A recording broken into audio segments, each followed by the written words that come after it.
Good morning, everyone. Dr. Kunte, Dr. Jain, all the other facility members from IMDR, then from the B Society, other participants for this today's conference, and the past as well as the current students of the IMDR. It's really my pleasure to talk to you this morning. And I think this is a very important when we are talking about Atmanirbhar Bharat. This is very, if I have to say, very relevant, very timely, and very close to my heart, and I'm sure for many people here. So that's why it's really my pleasure to talk about this. The part I think there are some words very difficult to translate is there, but and it is to some extent translated as a self-reliant. I think Atmanirbhar somehow has plus in that, and I feel that self-reliant is very important. And some people talk about self-sufficient. I think there is a big difference, and then there is a big difference and there is some difference between self-reliant and Atmanirbhar. I will try to talk about it in some different way to bring up what I feel about it. I think one thing I have always seen is, in the mankind globally, there is, as somebody says, there is innovation and there is no innovation. In the sense, somebody has done something in the world and which you can learn from. And there are some good things you can see, and at least you will know what are the things which don't work. So there are failures. So I feel that this is a very opportune time for India. And as Dr. Kunte mentioned, I think we could have done better over last 10, 15 years, but we have made progress over the period. And I think this is a really opportune time. This is our time to make it. And hopefully we can do this with more conviction and with the help of all the young students who are there on this call. So I wanted to look at some of the countries who achieved it in some time, because it is also, I personally prefer that you get some kind of a resonance when you see who other people have done it. It always helps you. And of course, you can do a little differently. I'm not saying you are just doing what they did, but it's good. So if you really look at South Korea, I think it's an exceptional example of a self-reliance. If you look at it, in 1970s, this was the poorest country, one of the poorest country in the world. And in last 30, 35 years, 40 years, it has come to where the US, if you look at their domestic product per capita, is about $35,000. You know what is India? And 3,500. So a country like this, which was poorer than us, has come here. And I must say that it pains for an Indian, which was one of the richest country few hundred years back. So, but the point I'm not trying to relate here, what I'm trying to tell you is South Korea in 2019 decided, but this is about earlier, in 1970, 1980, they decided that they want to really build a nation. And they took it on them.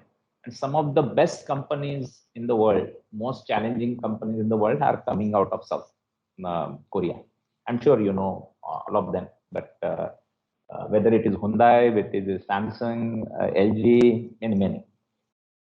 In 2019, they named 100 products they wanted to start making without the help of others, because there was a reliance, and there is a history there about Japan, China, everybody. So they wanted to become on their own, self-reliant. And in 1 year, they have made a big success. That's a different country, different size. India is a very complex country. You cannot look at the same timeline, but they could do that. And and it is known from, I can only share with you my experience about South Korea. I started interacting with them over last maybe 10 years or so. And I remember I'd gone to Hyundai and their headquarters, and had opportunity to meet a lot of people, including the founders and other people, their vice chairman, and other technicians. What really it was an experience, because what these people were telling, when I looked at them, most of them were not actually living in Korea.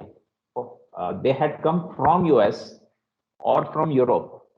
They were working in some of the best organizations, but just to build Korea and to build a company out of Korea to that level, they made such a significant sacrifice to come back to Korea.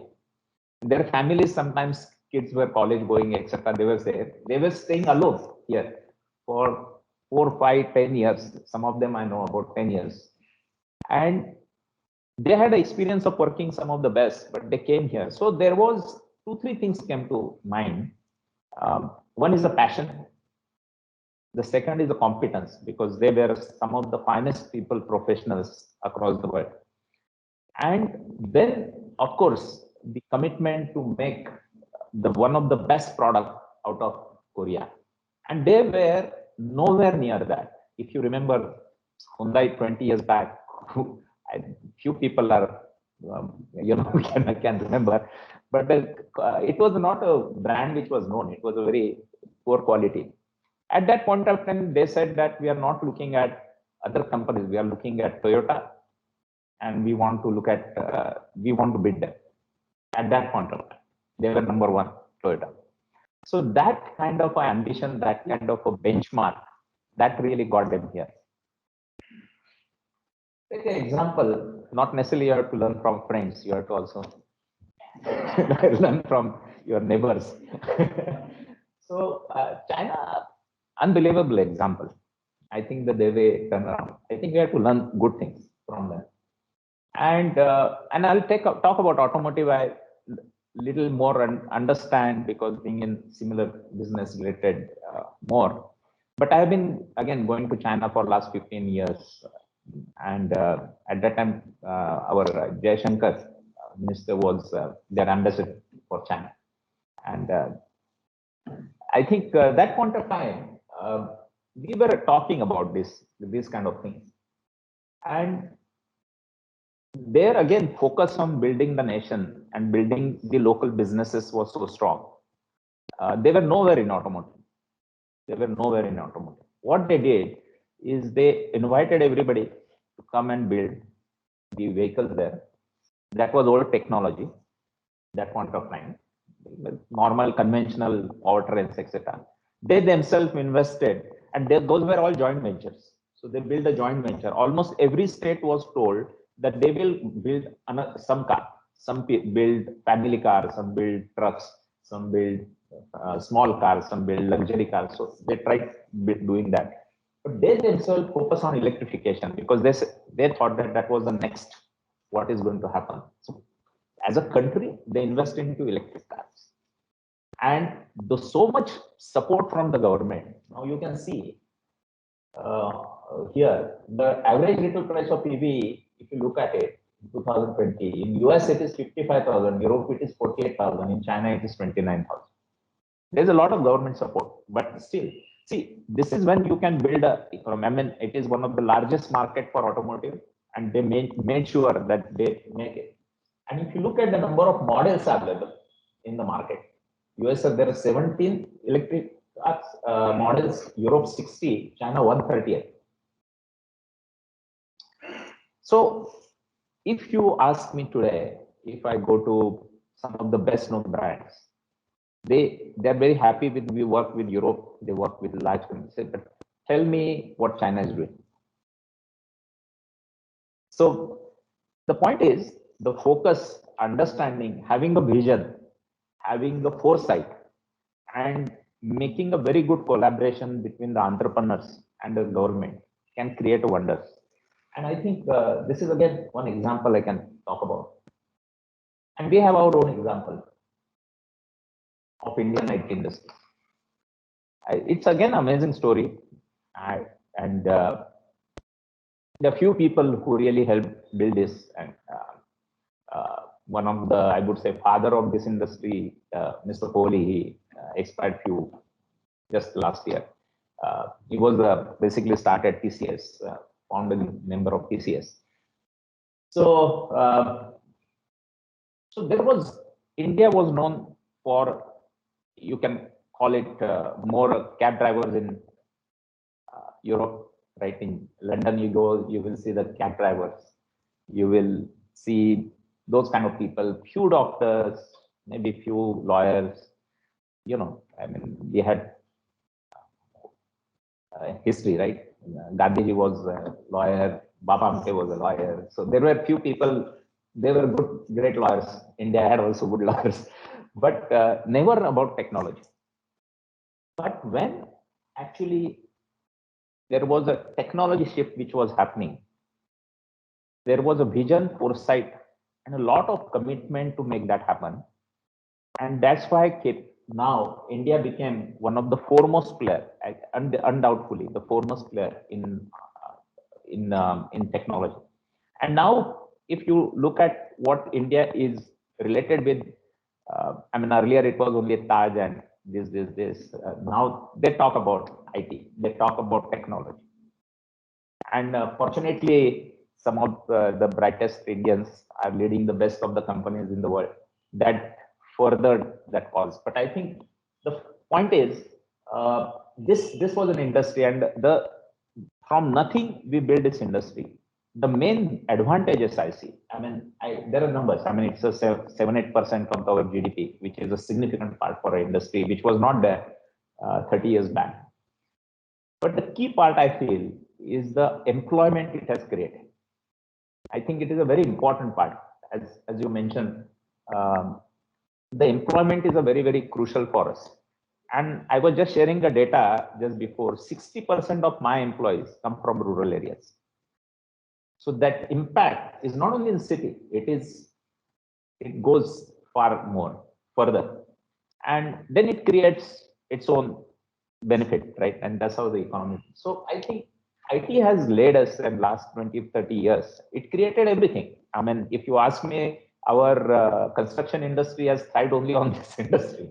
It is very related with IT industry actually, because people bought houses, this, that, large offices. And look at it, 100 billion coming from export. That shows basically, apart from the fact I mentioned, Indians lead some of the best organization in the world. This 100 billion kind of exports almost, that is a very, very strong point. So we have done it ourselves. We have done it in one industry. It tells us that we can do it, right? I think that is one thing. Naturally, I would like to see Indian IT industry going much further. I believe in the area of this disruption of digital technology, India has a much bigger role to play. I feel and hope India will play a much bigger role, not only in the services area, but I do hope we have our own Apple, we have our own Google, and the fact is China had it, right? They have the Alibabas. So hopefully we can go much further. We have the best of the talent. We have people who have managed organizations globally, and we have a base of consumers. So I think this is important in my view, just to look at it. It just gives you a self-confidence. We can learn from some. The other part which now growing, and all of you are more familiar than I am, is about e-commerce world. If you really look at last 20 years, the largest companies which were built, whether you look at Google or you look at Facebook, I mean, the traditional companies took years and years and years to have a market cap of few billion, 10 billion, 50 billion, 100 billion. If you take top 10 companies, 7 companies out of top 10 are the new technology companies, and who are built in less than 10 years. So that is the pace of technology. And I personally feel this is a real advantage to India. We may not, I mean, now we have people are investing into India. There are it will come. But if we can basically we can leverage this, I think India can be a very different place. And so, I mean, we are talking about e-commerce. Of course, you know, Amazon being there at the top, etc. But you look at the groceries, fashion, food tech, furniture, medicine, travel, and it just improves the quality of life. It makes it convenient. And these have created more than 10 companies in the last 10 years who are more than $1 billion valuation. So there is a huge opportunity here, and you know, you know all the. I mean, you are better placed than knowing this than I am. But I think this is a great opportunity. And one thing I may tell you, the and here most of the founders, I would say 60-70% of the founders, as less than 30 years old. Most of them less than 25-year old of this company. And I will come to that. But I think this is a huge thing. And the point here is the kind of jobs they have created. I mean, if you look at something like Swiggy, I mean, the kind of jobs they have created in different parts of India, world, say every city, right? Like we talk more than 450 cities. I think it is amazing. This is something I personally, and you also mentioned about it. I personally think this is the biggest untapped opportunity India has. And Atmanirbhar Krishi, because we have the largest population, everybody needs food. And as the overall our quality of life is changing, I think people are looking for different things. And India, looking at the area we have, with certain technologies, we will be in a position to serve significantly globally. So if you really look at, these are all technology, right? We are talking about aerial drones to survey fields, yield, soil variation, sensors attached to livestock. I had gone to Sweden many years back, and I was very surprised to see we worked on that technology. That I had a D level here, you know. So you go to and that's what we have in most of the local dairies and other dairies also. So how do you really monitor temperature? How do you improve the yield? How do you make sure that they are healthy? What do they eat? What they don't eat? So it's amazing the kind of technology which has come. And I remember talking to one of our high-tech clients, and I gave him a reference. He just first could not understand how can be a high-tech into a dairy. When he actually looked at it, he was very surprised. But a lot of new technologies are here, and many things will happen here. And if you look at it is bigger than our technology industry. It has an employment which is multiple times of our technology industry. I believe if India has to grow more than 10% GDP, which we should have done it earlier. But if we have to do it, this is one important sector which has to also grow. It has come up reasonably well in the last few years, but it needs to grow, and there are significant opportunities for this.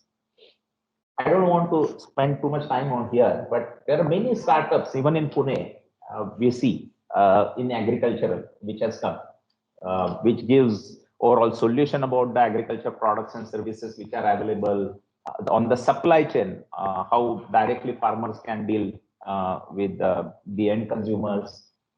Then, as I talked about dairy tech solution. See, in India, the key point I'll tell you is the areas which we have of the farming is smaller. It is more like a 3-acre, 4-acre, 5-acre. It is not like if you go to US, it will be hundreds of acres. These are big farms. So to make it efficient, I think technology is important. Some people will say, you know, the technology will basically make sure. I mean, we may lose jobs. That's not the thing. We have to make it efficient and profitable. That's why we have many problems in farming, basically because it is not efficient. It is not earning money in many cases. Now, if we use this technology to make small farms, which is a fact, which is not the best thing, but which is a fact in India, that can really make it very, very productive, and many people can become really they can have their good living. And not only that, with all the tech, we can have a much better produce and supply chain. So when I went to China, I was asking them, what do they think about India?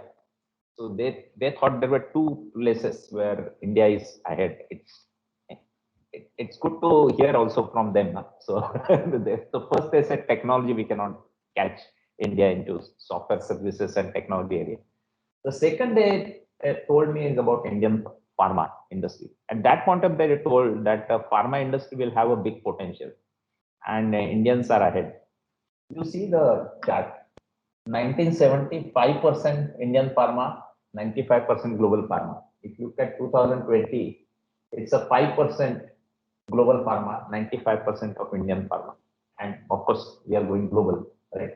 So we know about vaccines, and it is proudly Pune company, and there are many others. So I think if you really look at 40% Indian products contribution in US market by volume, it is significant, right? What here again, we are into manufacturing. What else we can do? I know some companies have formed which are actually only into R&D or only developing new products, and they are then giving it to the large companies for manufacturing global for distribution. Even you may not be knowing, but the Pfizer, for example, this vaccine, it's built by a very small company in Germany by two husband and wife people, but they didn't want to invest into all this, so they licensed it to Pfizer. So while we look at Pfizer, it is so we have to go to the next level. I think it is very important to have our own solutions, and Indians are capable of doing that. I think we have that kind of a thing. And I must say that I personally feel more and more affinity towards Germany, not just because we have a very large presence, but I feel it is also a large market like Indians. They are also proud. They are also very bright people. And if we can learn from each other, I think, and then they are known for the best quality in the world. So that's a great model for us. So see, Indian products contribution 25%. So this is a big market, and I think this again is something which will keep on growing. So I think it's a great opportunity. Again, just like I mentioned about technology, I think this is again, we don't want only a manufacturers, but we want our own products to come, and that will again take it to the next level. Rural opportunities, I mean, it is, you can combine few of these opportunities. I talked about it a little bit, but this is one of the largest opportunities we have. And there are 850 million consumers. And if we really look at, they are almost double the consumers we have in US of middle class. Sorry, this is overall consumers. So rural sector showed a high growth, and it is expected that the income from the rural areas will grow by more than 25% going forward. So their average income will go up by 25%. That means they will spend. That means there is an opportunity to do, whether they will buy services or product. So there will be both opportunities which will be there. So I think again, the rural GDP, this, if you look at that, is estimated to reach 20 billion and touch 100 billion by 2025. Many times. So it's a higher growth than any other thing. And that's why Unilever, everybody is looking at that, right? That the biggest thing they are looking at is this rural market share. And one thing I feel is just like it happened outside, I feel, I mean, I've come from a rural area, but if people can go back and they have this understanding, they can have those small businesses from these areas, that entrepreneurship will develop employment there. And as these opportunities come up, I think we will, that's why I talked to you about Germany. If you go to Germany, there are, I think, at least 50 large cities in that. And you can go and live in 50 places. They're all very, very well, they're reasonably big. They all have their great airports. And I think there's India. I mean, I think in rural area, this is something, again, which is possible. So Indian advantage, not something which you know, youth, more than 54% of total population, less than 25 years of age. So most of you on this, I think maybe 70% or 80%, maybe like that right now belonging. We are the minorities. But the key part is these are the people who spend. I think if you have certain money, I think you will spend all of it, if not more. So that creates a demand. So I think that drives the economy. That drives the economy. And this middle class talk I mentioned about, the Indian middle class number is 600 million people. 41% is expected to be there, which is twice the current population of United States. So this is a huge opportunity again for us for building a business. Why I talked about it. Now, here I will spend a little bit of time, and I will also tell a little bit about what we did, because not to tell that, but to tell you that it is how it can be related. So first, there has to be an opportunity for any business. If there is no opportunity, if there is no business case, you cannot grow. So in India has that. That's why I talked about middle class. That's why I talked about people, younger population. That's why we talked about agriculture. That's why we talk about technology. So all this, what I talked about, is basically whether there is an opportunity. The key point is you have to understand that opportunity, not looking back, but looking forward. India, unfortunately, it took us for Bill Clinton to come to India and tell us that India will be third largest economy in some years. We did not know. So I'm just telling you from that perspective. So the fact is that understanding what is that opportunity for us is very, very important. And that opportunity is not looking back. Like if you look at pharma, if at that point of time somebody would have said that pharma is we are small, we would have never been 95%. Change the this. So it is not about what you did in the past. What is that you want to do in future? Having that confidence, passion, opportunity is important. As much about the opportunity, basically, you can see that opportunity only if you have a passion and vision. And you need this, and that's why I talked about people coming back from foreign land again to Korea. And India has this, we see in India, right? I mean, I also see earlier there, everybody wanted to go out and stay there. Now, most of the people are very happy to come back. So I think, but I'm just trying to say, but there has to be a passion when you are looking at a business and a vision to drive this. It is extremely important. And you need a right team. There is a book called Good to Great. Some of you might have read it. The first principle is you pick up the team first. The businesses can change. And I can tell you also, because you are young and you may start something, it is important to have whether you are rightly aligned, not you know the person, whether you have a complementary skills, you understand, you have a right vision. Otherwise, two friends come together and then few things may not work later. So it's very important to see whether you are really aligned on your vision. Are you aligned? Complementary skills you have. Resilience, everything will come at its cost. I mean, if all the big businesses you see right now went through a horrible time at some point of time, and you need that commitment to go through this. I mean, and I will talk about a KPIT a little bit, or in this context, all this university ecosystem. As you mentioned, I think the key part for us in any vision is competency building. That is the one single most part.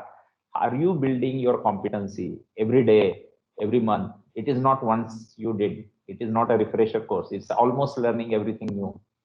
And that is very important. Then the funding is important. What was the model of America? Model of America was very simple.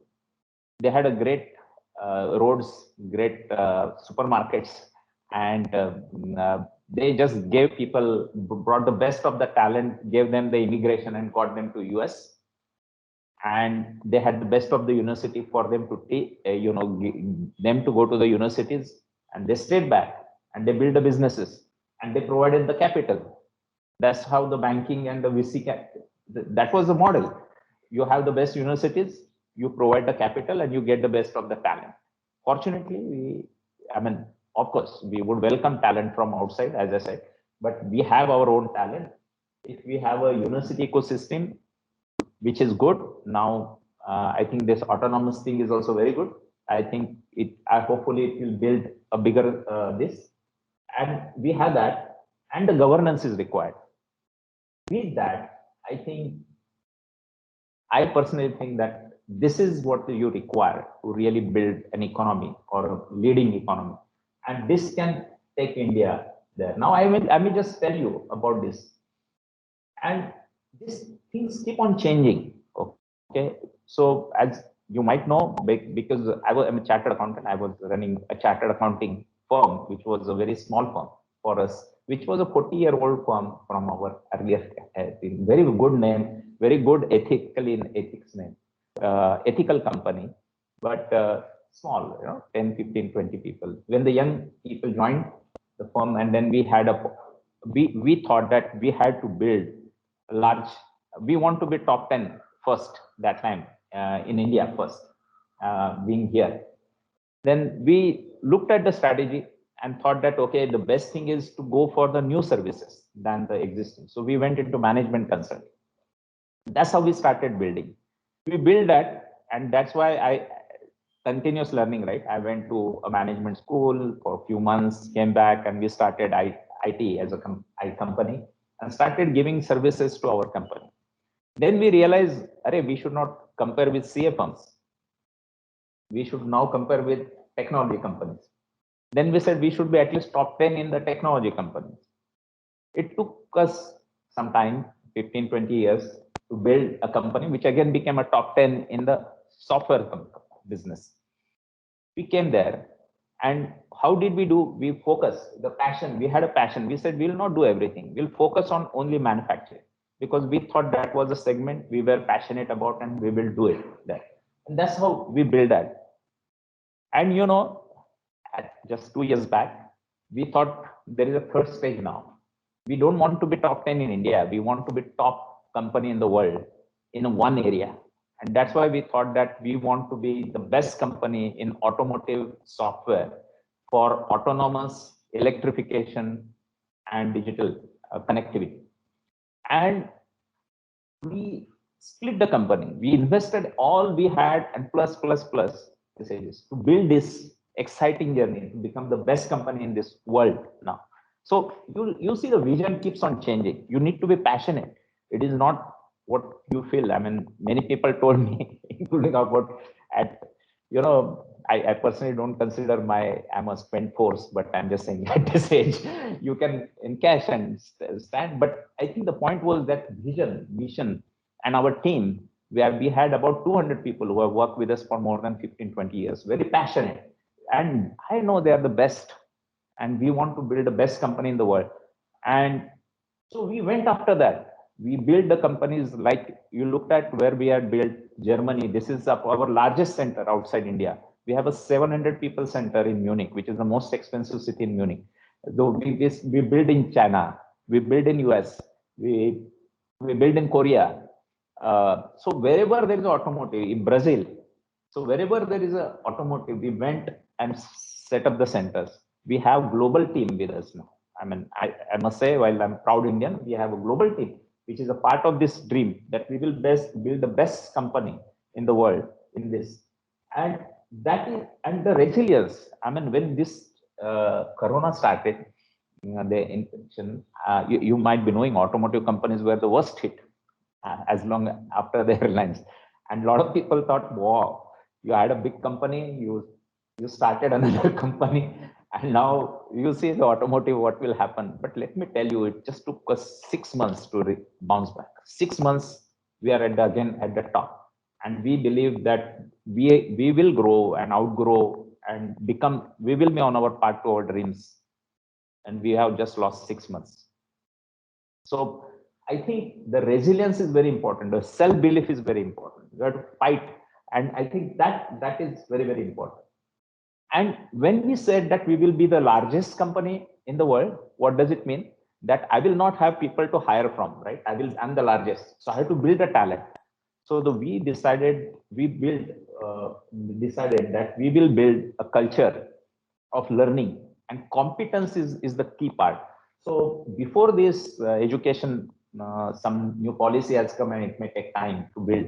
We already have putting collaborations with the university, and we have already started the engineering courses where the whole curriculum, 50% of the curriculum comes from KPIT. And we have started building that, and the people are from rural India, many of them. They get paid during this time. They are learning and they're becoming engineer, and then they're working. But the competency is a key. Why we are doing it is not, it's not an employment model, it's a competency. Because I know that there's no other company where I can hire in this area. So university ecosystem is very good, important, and you have to really ride on that. And I must say also, from my perspective, just one thing: we also align not only with institution, but the professors. Because at least if I go back, the best learning I had when I had a very good teachers. That was the largest thing. So when we map the colleges, we also map the professors. So because the passion has to be there in automotive, because there are many people in many colleges who have done their PhDs outside or masters and come back, and even here. So we thought that we will map that. And I mean, as I said, funding fortunately is not an issue. I think for any good company, there is more than what you want, actually. So I don't think that is the case. As long as you have a right governance, you have a, as you mentioned, the right ethics, right vision. You are doing things rightly. I think it is a very, very important part. So, so KPIT has gone through this, and we are very, very committed that what we call the bigger purpose is very important. Let me tell you 3-4 things I have not put here. 3-4 things. The bigger purpose is important. What we are saying is not only for us, but for the world. It is very important to have a cleaner, smarter, safer world. Number of people who die on the road accident in Pune, Bombay, you see it's sometimes shameful, some of this. So you need to bring technologies which are safe. By 2050, most of the automotive companies have taken a vision, and we are a good part of it, good contributor, that there will be 0 deaths in an accident. That will be so significant. So I think that, again, that brings the technology part.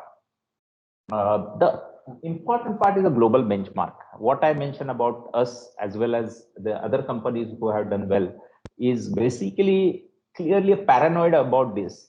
I think that's why I talked about not self-sufficiency. I think the biggest thing you need to we need all to understand is you cannot be mediocre in any part, and if you do not build on that, I think see, in supply chain is right now, if you're doing a product, you will get that product next day from any other country. So I think you have to be really best.